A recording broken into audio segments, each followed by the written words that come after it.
तो आज हम बात करेंगे आपके आरआरबी एनटीपीसी का एग्ज़ाम कब है, ग्रेजुएशन लेवल और जो 12th लेवल है इनका। और इस वीडियो में बात करेंगे कि आप है वो एनटीपीसी का एग्ज़ाम किस प्रकार क्वालिफाई करोगे। तो इसके लिए मैंने बहुत सारे पॉइंट यहाँ पे लिखे हैं। और अगर वीडियो ज़्यादा लंबा नहीं बनेगा तो मैं यहाँ पे आपको बेस्ट बुक्स भी बताऊँगा और आपको कितने घंटे पढ़ना है, कितना क्या है, एक पूरा शेड्यूल दे के जाऊँगा। तो इस प्रकार आपको तैयारी करनी है। मैंने जितने एग्ज़ाम्स क्लियर किए वो इसी स्ट्रेटजी के साथ किए, तो आपको भी इसी स्ट्रेटजी को फॉलो करना। हाँ, थोड़ी सी ऊपर नीचे कर सकते हो आप, लेकिन आपको एक अमूमन इसी प्रकार तैयारी करनी है। क्लियर? तो चलिएगा, सबसे पहले मैं आपको बता देता हूँ कि एनटीपीसी का एग्ज़ाम डेट कब है। तो आपके पास एनटीपीसी दो लेवल के हैं, एक तो ग्रेजुएशन लेवल के और एक है आपके 12th वाले। तो अब आपको पता है कि जो ग्रेजुएशन लेवल के एग्ज़ाम्स है ये पहले होंगे और इसके बाद में किसके होंगे, इसके बाद में होंगे आपके 12th लेवल के। तो ग्रेजुएशन लेवल के एग्ज़ाम्स की बात करें तो ये होंगे आपके जून से स्टार्ट। कब से? अभी तो यही संभावना है कि जून से स्टार्ट होंगे। आप अपनी तैयारी है वो जून के अकॉर्डिंग लेके चलिएगा। क्लियर? चलिएगा, तो आप जून मान के चले और लगभग आपके 15 जून के समथिंग आपको एग्ज़ाम देखने को मिल जाएंगे। वैसे तो हो सकता है कि एक नोटिस आया था, वो था तो ऐसे ही कोई ऑफिशियल नोटिस नहीं था, लेकिन ज़्यादातर एग्ज़ाम्स है वो उन्हीं नोटिस के अनुसार हुआ था। तो उसमें दे रखी है आपके 2 जून। तो आप 2 जून भी मान के चल सकते हैं, लेकिन मैं आपको एक डेट बता देता हूँ, 15 जून। आप इसको नोट करके रख लेना भले। चलेगा? ये तो थी एग्ज़ाम डेट की बात। और जैसे ही इनके ख़त्म होंगे फिर 12th लेवल वालों के स्टार्ट हो जाएंगे। क्लियर? अब आगे देखना, आगे देखो कि आपको एग्ज़ाम्स किस प्रकार क्लियर करना है। तो इसके लिए आपको क्या करना होगा, आ, सबसे पहले किसी भी एग्ज़ाम्स को क्लियर करने के लिए आपको उसका सिलेबस पता और क्लियर दोनों होना चाहिए। ये नहीं कि सिलेबस आगे चिपका के रख लिया और आप उसको कवर भी नहीं कर रहे हो। तो आपके सिलेबस भी कवर होना चाहिए। सिलेबस अगर आपके कवर है तो अच्छी बात है, नहीं तो किस प्रकार क्लियर करोगे वो मैं आपको इसी वीडियो में बताने वाला हूँ। तो वीडियो पूरा देखा करो। जो भी मेरे वीडियोस आते हैं वो आपके लिए ही है। और ये एक के अच्छे अच्छे स्ट्रेटजी वाले, आप चाहे कोई सी भी गवर्नमेंट जॉब की तैयारी करो, मैं यहाँ पे आपका टाइम ख़राब नहीं करता, आपके डायरेक्ट पॉइंट टू पॉइंट बात करता हूँ। चलिएगा, तो किसी भी एग्ज़ाम्स को क्लियर करने के लिए आपको सबसे पहले सिलेबस कवर करना होता है। तो सिलेबस कवर का ये मतलब नहीं है कि आप 100% सिलेबस फर्स्ट बार में क्लियर कर दोगे। ठीक है? तो सिलेबस आपको ये नहीं है कि 100% करना है। तो आपको किस प्रकार करना है, आपको सिलेबस जैसे मैथ्स है, ठीक है, मैथ्स, तो इसमें आप पहले अर्थमेटिक कंप्लीट कीजिए, अर्थमेटिक कंप्लीट कीजिए। और एडवांस में आपको 2D और 3D देखना है। ठीक है? मेनली आपको ये देखना है। वैसे तो आपको सारे टॉपिक्स पढ़ने हैं, लेकिन अर्थमेटिक क्लियर करो, उसके बाद 2D 3D करो। तो अगर आपके सीवीटी फर्स्ट में 30 क्वेश्चन आते हैं तो लगभग 26 क्वेश्चन के समथिंग आपको इनमें से ही देखने को मिल जाएगा। क्लियर? अगर कोई डाउट हो तो आप मेरे को वीडियो के कमेंट बॉक्स में और पूछ सकते हो। तो इस प्रकार आपको सिलेबस कवर करना है और पढ़ते जाना है। अब रीजनिंग आप कर ही लोगे और नया बंदा है तो उसको किस प्रकार करनी है वो मैं बता दूंगा।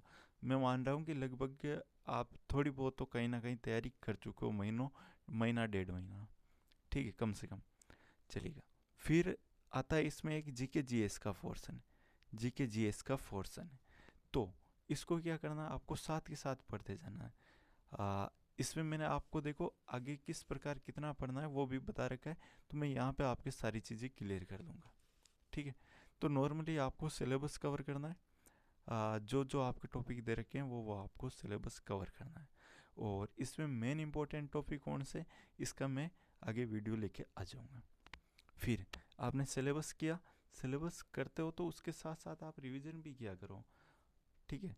कोई क्या होता है, जैसे आपने पॉलिटी है, पॉलिटी पढ़ ली, कुछ तो ऐसे होते जो पॉलिटी आप 4 से 5 दिन में पॉलिटी ख़त्म कर देते लिख लुका के सब नोट्स बना के।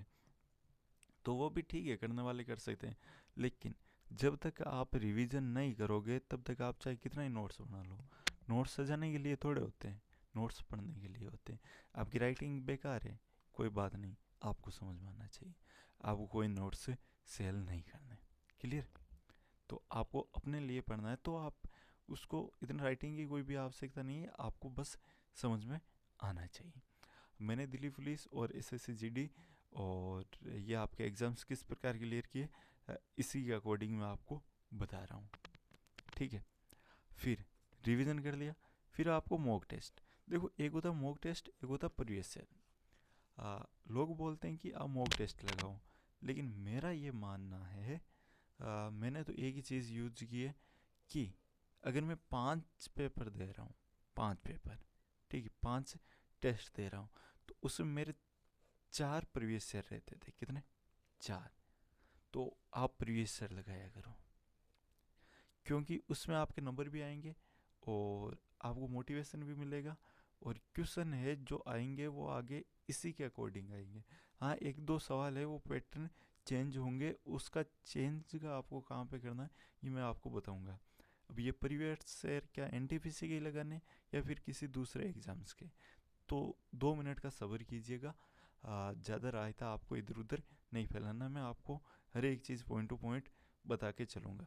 तो यहाँ पे मैं आपको प्रीवियस ईयर क्वेश्चन रखता हूँ कि आपको किस प्रकार लगाना। मॉक टेस्ट भी आप लगा सकते हो, लेकिन मॉक टेस्ट की संख्या कम रखिएगा, प्रीवियस ईयर की ज़्यादा रखिएगा, चलिएगा। फिर आपको क्या करना है, अब प्रीवियस ईयर कहाँ से लगाए, तो सबसे अच्छा मेरे ख्याल से तो आता है टेक्स्ट बुक। कौन सा आता है? टेक्स्ट बुक सबसे अच्छा है, ठीक है। और बाकी आप टेस्ट जहाँ भी देते हो अच्छी बात है, लेकिन मैंने तो टेक्स्ट बुक वाला देखा है, इसी पे मैंने टेस्ट दिया है, इसी पे देता हूँ, अभी भी देता हूँ तो इसी पे देता हूँ, अच्छा है मतलब। और क्योंकि यहाँ पे आपको पूरा एक पास मिल जाता है, तो आपको सारी एग्ज़ाम्स के एक साथ मिल जाते हैं। और वैसे आपको प्रीवियस ईयर बहुत सारे प्लेटफॉर्म्स भी अवेलेबल करवाते हैं, तो आप वहाँ पे भी दे सकते हो। कुल मिला के बात ये है कि आपको प्रीवियस ईयर देने, मैं किसी के यहाँ पे प्रमोशन नहीं कर रहा, जो आपको अच्छे लगे वहाँ पे दे सकते हो, जहाँ पे प्रीवियस ईयर मिले वहाँ पे आपको देना है। टेस्ट एक अलग बात है, लेकिन प्रीवियस ईयर मिले वहाँ पे आपको देना है, चाहे कोई सा भी हो, ठीक है। हाँ, याद रखना कि वहाँ पे उसमें गलतियाँ ना हो सवालों में। नेक्स्ट, अब प्रीवियस ईयर किसके लगाने, देखो आपके जो एनटीपीसी का एग्ज़ाम है ये भी टीसीएससी करवाती है, तो ये जो अभी हाल फिलहाल में एग्ज़ाम, तो जो अभी आपके हाल फिलहाल में एग्ज़ाम हुए, जैसे लोको पायलट का, आरपीएफ एसआई का, टेक्नीशियन का और जेई का, ठीक है, तो आपको इनके प्रीवियस ईयर देखने। तो आप बोलोगे कि क्या ये वापस रिपीट होंगे, तो मैं 100% बोल सकता हूँ कि ये क्वेश्चन आपके रिपीट होंगे। और ख़ासकर जो मैथ्स है और जो रीजनिंग है, जो मैथ्स है और जो रीजनिंग है, इसमें सेम पैटर्न रहेगा, चाहे आप मेरे से ये लिखवा के ले लो, अभी आप स्क्रीन रिकॉर्ड करके कुछ भी रख लो, ये मैं आपको बाद में प्रूफ दे सकता हूँ। क्लियर? तो आपको इसी प्रकार का पैटर्न फॉलो करना है। ये ज़्यादातर आपके मैथ्स और रीजनिंग में तो सेम ही पैटर्न होता है। क्लियर? अब आपको देखना जो आरपीएफ एसआई का है, अब आप बोलोगे इतना टाइम नहीं है, तो आप पहले आरपीएफ एसआई के जो भी सेट्स हुए वो लगा लो। आप नहीं तो एक काम करो, आप ऐसा करो कि 5 शिफ्ट इसकी उठा लो, 5 इसकी उठा लो, 5 इसकी, 5 इसकी, तो 20 लगा लो आप, ठीक है। 20 से 25 लगा लो, डेली के एक एक लगाओगे ना तो भी लगा लोगे आप, एवरेज 25 लगा लो, 5 एलपी के, 5 आरपीएफ एसआई के, 5 कांस्टेबल के, और 5 टेक्नीशियन और 5 जेई के। तो आपको इस प्रकार ये पेपर लगाने। क्लियर? ये आपको कहाँ मिलेगी, अगर आपको मिल जाती है तो ठीक बात है, नहीं तो मैं आपको पीडीएफ पूरी सेंड कर दूंगा, आप उसमें से लगा लेना, कोई दिक्कत नहीं है, ठीक है। और आप चाहोगे तो मैं आपके लिए प्रीवियस ईयर की सीरीज भी स्टार्ट कर दूंगा। क्लियर? तो आपको प्रीवियस ईयर यहाँ से लगाने हैं। ये आपको चाहिए तो आप इसकी पीडीएफ फॉर्मेट में लगा सकते हो, या फिर जो ये आपके कोई भी ऐप होते हैं इनके ऊपर मिल जाते हैं, आप देख लेना, यूट्यूब पे सर्च कर लेना, आपको आराम से मिल जाएगा। ठीक है। फिर और क्या करना है। हाँ, अभी एक जिनकी मैथ्स और रीजनिंग कमज़ोर है उनका मैं आपको तोड़ बता देता हूँ। जिनकी मैथ्स और रीजनिंग कमज़ोर है उनका तोड़ बता देता हूँ। देखो, वैसे सारे ही टीचर अच्छे पढ़ाते हैं, जो भी आपको करवाते हैं वहाँ से कर लेना। लेकिन अगर आप बोलोगे कि भैया आप मेरे को है ना सजेस्ट कर दो टीचर, तो मैं मैथ्स के लिए आपको राहुल तेवतिया, जो RWA के ऊपर है, राहुल भैया, तो आप इनसे पढ़ सकते हो। यहाँ पे क्या करना है, जो मिक्स प्रैक्टिस सेट है, मिक्स प्रैक्टिस सेट आपको वो ले लेना है। और क्या करना है, यहाँ पे जो एक शायद सफलता सीरीज है कुछ ऐसा करके, जिसमें वो पूरे चैप्टर वापस रिवाइज करवाते हैं, वो ले लेना। और रीजनिंग में आपको क्या करना है, रीजनिंग में भी आप ये RWA का जो संदीप सर आपके करवाते हैं ये ले सकते हो, या फिर मैं आपके लिए स्टार्ट कर दूंगा, कोई दिक्कत नहीं। ठीक है, तो मैथ्स के लिए मैं आपको यहाँ पे सजेस्ट करूँगा। बाकी जीके जीएस का देखो, आपको प्रैक्टिस सेट लगाने से पहले, प्रैक्टिस सेट तो आप लगा लोगे, लेकिन उससे उतना कोई मतलब नहीं रहेगा। या तो आप उसके प्रॉपर नोट्स बनाओ, या फिर आप क्या करो, पहले सिलेबस कंप्लीट करने की कोशिश करो। ठीक है, थोड़ा बहुत तो आप सिलेबस कंप्लीट करने की कोशिश करो। और जीके जीएस के लिए मैं आपको एक बेस्ट बुक बता देता हूँ, प्रीवियस सर की, जो आपके आरआरबी से ही संबंधित है। आपके एनटीपीसी के, आरपीएफ कांस्टेबल के, उसमें सारे सवाल आ रखे हैं और टॉपिक वाइज दे रखे हैं। एक यूथ की बुक आती है, यूथ की, देखना अपने यूट्यूब चैनल पे प्रीवियस ईयर रिलेटेड कुछ करवा रखे हैं, वैसे के वैसे आपको वो यूथ के मिलेंगे। ठीक है, तो आप बोलोगे तो वो सीरीज में वापस स्टार्ट कर दूंगा, कोई दिक्कत नहीं है उसमें। तो ये आपको समझ में आया होगा। फिर अगर अब आपको सिलेबस भी पता होना चाहिए, या आप सबको पता है, तो आपको टाइम क्या देना है। देखो, वैसे टाइम आप अपने अकॉर्डिंग मैनेज करो, लेकिन आपको कम से कम 10-12 घंटा की स्टडी करनी है। 10 से 12 घंटे की करो, 10 घंटे से कम नहीं होना चाहिए। ठीक है, आ, कोई बोलते कि नहीं 4 घंटे में सिलेक्शन हो जाता है, तो 4 घंटे में कभी सिलेक्शन नहीं होता। 4 घंटे में सिलेबस भी पूरा नहीं होगा। 4 घंटे में तब आपका सिलेक्शन होगा जब आपके पास 3 से 4 साल है। अगर 3 साल है तो आप 4 घंटे में सिलेक्शन ले लोगे।